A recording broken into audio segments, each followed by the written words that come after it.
芸能界で仕事をしていると毎日のように違う方にお会いして初めてお会いする方だらけじゃないですか。でそういう方と喋るっていうのはすごく楽しい時間なんですけど、なんかそれと一人の時間と両方あることでバランスをとってたのかな。自信がないからかもしれないんですけど、だからこそ自分が好きなことだったらやらせてもらえるかもしれないっていうところから来てるのかもしれないですね。すごい恥ずかしかったです。食レポもすごく人前で何か食べるって普段見られてて食べるってないじゃないですか。やっぱりなんかこうつい隠しちゃったりとかもぐもぐしながら喋んないといけないし、最初はすごい恥ずかしかったんですけど。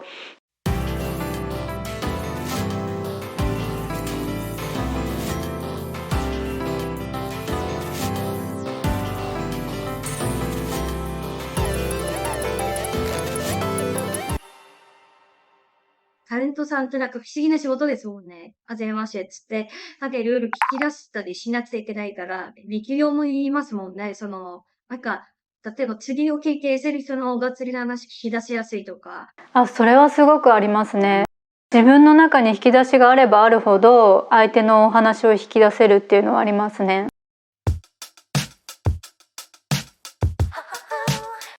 特に私は本のコーナーの担当が多かったので、作家さんなんですよね。なのでもう自分よりもはるかに言葉をご存知の方で、変わった方も多いですし、なんかすごく言葉選びは気をつけましたね。自分が喋るのではなくて相手から言ってほしいことを引き出すっていうことが一番大切なことだと思います。まず喋ったりがちですもんね。その方が簡単なんですよね。つい出てしまうんですけれども、最初は本当にそれがうまくいかなくて、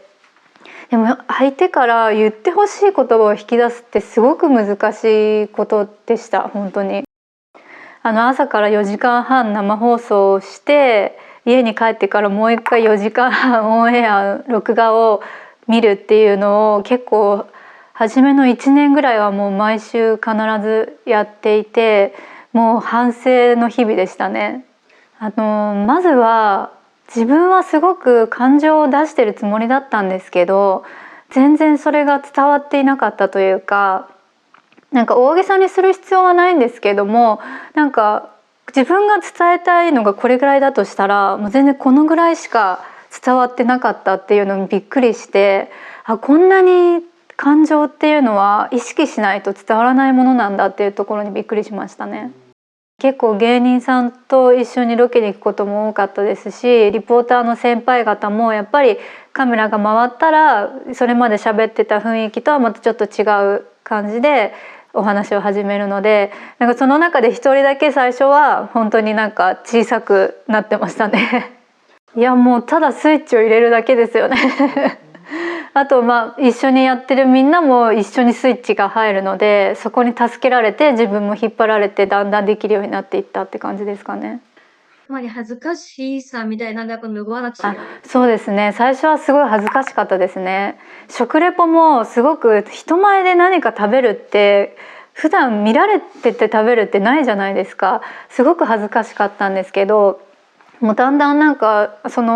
結構食べたら味が分かるっていうところを気に入っていただけて、食レポも毎週のように行くようになって、なんか慣れてきてできるようになっていったんですけど、やっぱりなんかこうつい隠しちゃったりとかはしてましたね。すごい恥ずかしかったです。もぐもぐしながら喋んないといけないし、最初はすごい恥ずかしかったんですけど、だんだんなんかやっぱ慣れですよね。見た目、香り、スープの味、具の味みたいな順序があって、だんだんそれが習得していって、なんか恥ずかしさが拭えたのはその習得していって技術が身についていったからかもしれないですね。少し自信につながったというか、どういうところがダメだったのかすごい毎回言ってもらってました。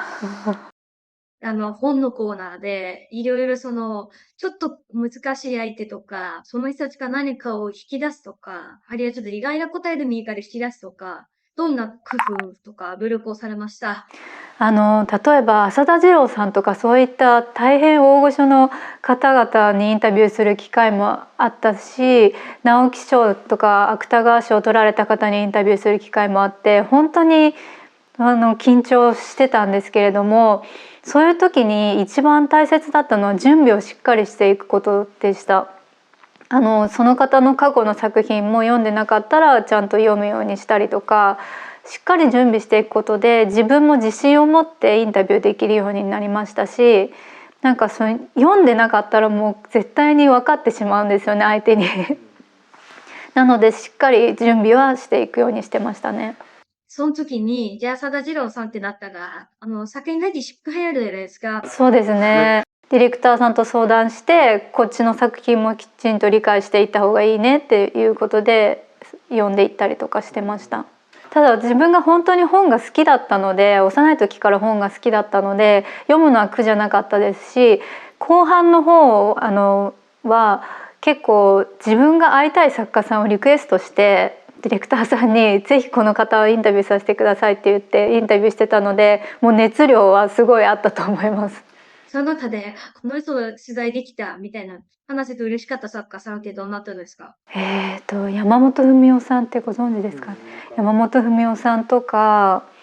おついちさんとか、なかなかこうメディアに出ていらっしゃらない方とか、そうですね、あと角田光代さんとか湊かなえさんとか、女性が多いですねいや、なんか本当にファンでずっと読んできたっていうのが伝わって、それが向こう認めてもらえた時とかすごく嬉しいですよね。東野圭吾さんとかもお会いしたかったんですけど、絶対に取材をさせてもらえない。宮部みゆきさんとか絶対に取材させてもらえないっていう残念でした。もう入る時から本コーナーがやりたいってずっとリクエストしてて、なんかあんまり本コーナーやりたい子いなかったんですよね、読むの大変だから。なのでたまたま結構使っていただけて、なんか自信がないからかもしれないんですけど、だからこそ自分が好きなことだったらやらせてもらえるかもしれないっていうところから来てるのかもしれないですね。ただそうすると今度はそれが増やした方がいいとか、あるいは深めた方がいいとか、結構思いますもんね。そうですね。なんかこう趣味でもそうなんですけど、一度好きになると好きじゃなくなることはないというか、好きなものが増えていくっていう感覚はありますね。今でも好きですか？好きですね。もう妊娠してからは育児書もそこに加わって読むようになりました。私は天才じゃないので、やはりしっかり準備をするっていうことが大事だなと思っていて、本だけじゃなくて作家さんだけじゃなくて普通に一般の方にインタビューするにしても、自分が何も分かってない状態でインタビューするってすごく失礼になってしまうので、自分が今何が聞きたいのか、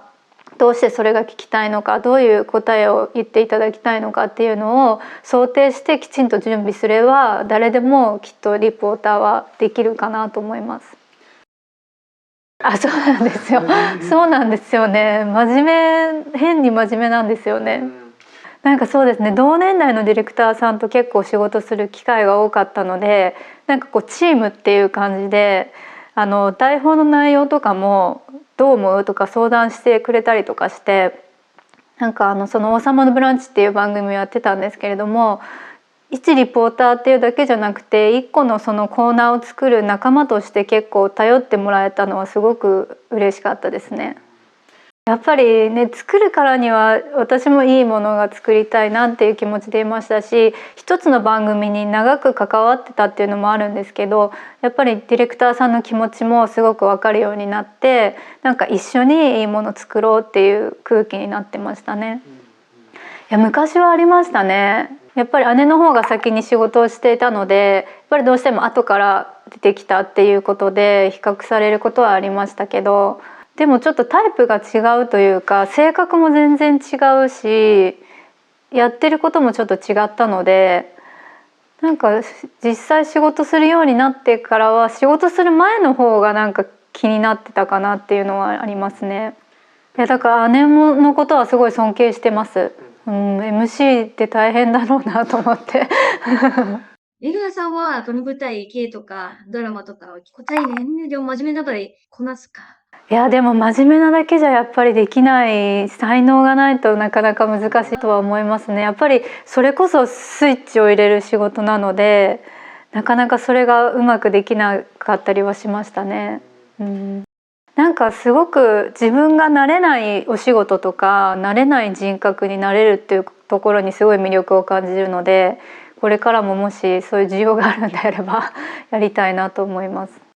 最初はお芝居がしたくてこの世界に入ったんですけど、やってみたらリポーターの方が向いてたというか、なんかこう駆け引きすることが楽しかったというか、なんかこう人とお話しするのが楽しかったんですよね。やっぱりどんな仕事も一緒だと思うんですけど、やっぱりしっかり何か会社員の方が会議をやる時とかもしっかり準備されてると思うんですけど、タレントも一緒でなんかこうしっかり準備して自分なりのこうベースを作った上で取り組むっていうのがやっぱりいいんじゃないかなと思います。